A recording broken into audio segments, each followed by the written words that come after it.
In the final years of World War II, as cities burned and empires cracked, Nazi Germany chased weapons that sounded less like military engineering and more like nightmares pulled from science fiction. Rockets striking from the edge of space, miniature submarines sent on near-suicidal missions, cannons built to fire beyond human sight, machines designed not just to defeat armies, but to terrify populations. Yet the strangest part is this: many were real. They were designed, tested, and sometimes unleashed. And behind them waits a darker question. What happens when desperation gives technology permission to abandon every human limit, every moral boundary? The war was already lost. By 1944, the Third Reich was being crushed from east and west, its cities shattered by bombing, its armies bleeding across continents, its promises of empire collapsing into smoke. And yet, inside underground factories, hidden laboratories, and forest test sites, Hitler's regime was still dreaming, not of peace, not of surrender, but of miracle weapons. Weapons so strange, so ambitious, and so unnerving that they seem to belong to a future no sane civilization should ever want. This is where the myth begins, but it is also where the truth becomes more disturbing. For years, Nazi propaganda whispered about wonder weapons, the so-called Wunderwaffe, as if technology itself could reverse destiny. To a frightened population, these machines were sold as salvation. To enemy nations, they were meant to project dread. But behind the spectacle was something far more fascinating. Germany was not merely building bigger guns. It was testing new ways of waging war. Faster, farther, more automated, more inhuman. The battlefield was evolving into a laboratory, and the laboratory was becoming a factory for nightmares. Consider the V-1 flying bomb. It did not look like a heroic superweapon. It looked like a mechanical insect, blunt and crude, its pulse jet engine buzzing across the sky with an ugly, unforgettable rhythm. But that sound created terror precisely because of what came next. When the engine stopped, civilians knew the weapon was falling. The silence became part of the weapon. Then came the V-2 rocket, even more astonishing and more frightening. It rose beyond the reach of conventional defenses, then fell faster than sound. No warning siren could save you. No fighter pilot could intercept it. For the first time in history, humanity had built a weapon that arrived before fear itself could fully form. But the rockets were only the beginning. Nazi engineers pushed outward in every direction, searching for advantage in air, sea, and steel. They built tiny one-man submarines for desperate coastal attacks. They experimented with jet aircraft that looked decades ahead of their time. They designed monstrous tanks of almost absurd scale, as if sheer size could crush reality into obedience. Some projects were ingenious, some were delusional. All of them emerged from the same collapsing worldview. If ordinary war had failed, then only the bizarre, the radical, and the impossible could still deliver victory. And that is what makes these weapons so haunting. They were not just machines. Historians care because these inventions did not vanish with the Reich. Their ideas, their engineers, and their scientific lessons spilled into the post-war world, shaping missiles, aircraft, and modern military research. So the real mystery is not simply which secret weapons Hitler built. It is why some of the darkest inventions of a dying regime became the seeds of the future, and what that says about us today in the brutal age of total war. If part one was the shock, part two is the mechanism. The hidden machinery behind Nazi Germany's strangest weapons, and the terrifying logic that made them possible. Because these inventions were not random eccentricities scattered across a collapsing empire. They were products of a regime that fused ideology, industry, and desperation into a single ruthless system. In that system, science was no longer a search for truth. It was a weaponized hunger for advantage, no matter the cost. Take the V-2 rocket. On the surface, it was a battlefield weapon. In reality, it was something far more revolutionary. The first long-range guided ballistic missile in history. Once launched, it climbed to the edge of space, arced through the upper atmosphere, and plunged onto its target at supersonic speed. That mattered because it changed the nature of attack itself.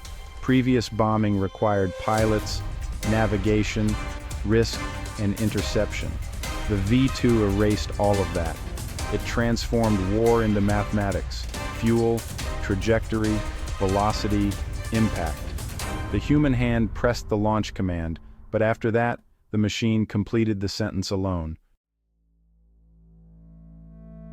Then there was the Messerschmitt Me 262, the world's first operational jet fighter. Its swept lines and roaring engines looked like a machine delivered from another century. Compared to propeller aircraft, it was shockingly fast, capable of streaking through formations that older fighters could barely pursue.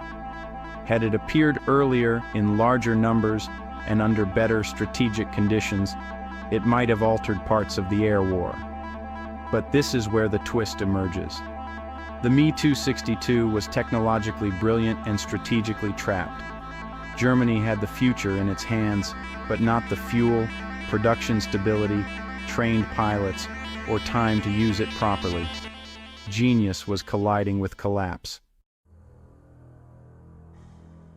The same contradiction haunted Nazi naval experiments. Germany deployed midget submarines like the Biber and Seehund, tiny, claustrophobic craft designed for stealth attacks against Allied shipping. On paper, they promised a cunning answer to Allied naval dominance. In practice, many were death traps. Cramped interiors, primitive systems, and limited endurance turned missions into ordeals of exhaustion and near-certain loss. These machines reveal something essential about secret weapons. The farther a regime moves into desperation, the thinner the line becomes between innovation and sacrifice. A weapon can be advanced and still be futile. It can be clever and still consume its own operators. And then came the giants. The Maus, super heavy tank, monstrous railway guns, and artillery concepts so vast they seemed conceived by men, confusing scale with power.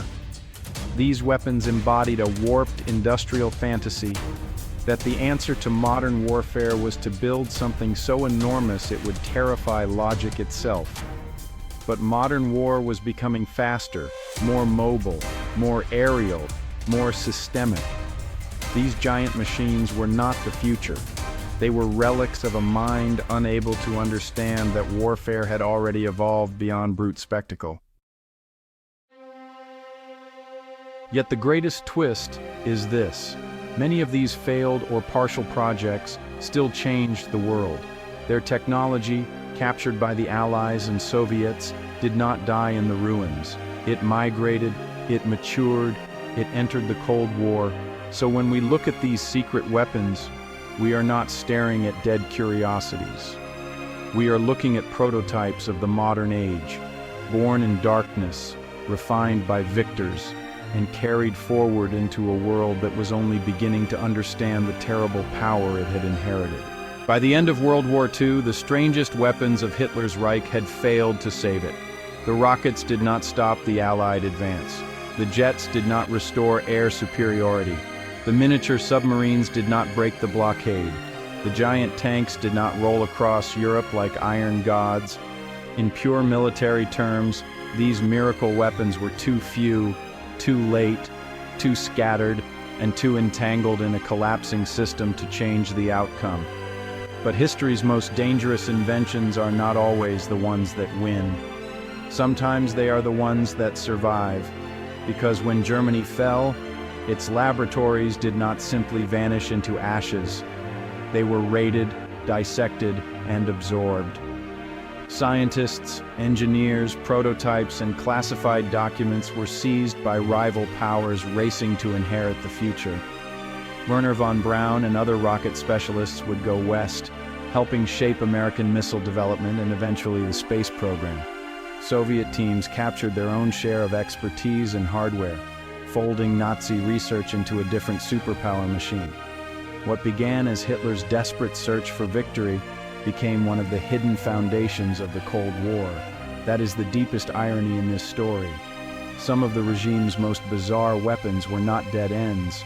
They were crude first drafts of a world to come. The V-2 became the ancestor of ballistic missiles that could cross continents and carry nuclear warheads. Jet aircraft evolved into the dominant form of modern air combat. Guided weapons grew more precise, more autonomous, more relentless. Even the psychological logic remained. Strike faster than the enemy can react, from farther away than they can comprehend, with systems that reduce human presence at the moment of destruction. The wonder weapons failed as Nazi instruments. They succeeded as warnings, and that forces us into an uncomfortable truth. It is tempting to imagine these secret weapons as grotesque curiosities, mad projects from a doomed dictatorship, sealed safely in the past. But the real danger is not their weirdness. It is their familiarity. The modern world still worships technological advantage. Nations still dream of decisive weapons that can outrun politics, morality, and consequence. We still tell ourselves that if our machines are precise enough, fast enough, intelligent enough, then somehow the old horrors of war will become manageable, cleaner, smarter, more controlled. History has heard that promise before. The Nazi regime pushed innovation under the pressure of paranoia, fanaticism, and total war. It built weapons not just to defeat enemies, but to terrify civilization itself. And in doing so, it exposed a permanent human temptation. When fear becomes absolute, invention can become untethered from conscience. Engineers solve problems, states define objectives. But when those objectives are poisoned, brilliance does not redeem the machine, it only sharpens it. So the weirdest secret weapons Hitler actually built are more than relics of World War II. They are mirrors. They show what happens when a collapsing empire places its faith in technology without wisdom, power without humanity, and science without a soul. The shapes have changed, the circuits are smaller, the missiles fly farther, but the question remains terrifyingly modern. When the next miracle weapon is unveiled, will we recognize it as progress, or as the echo of an old darkness, returning in a more sophisticated form?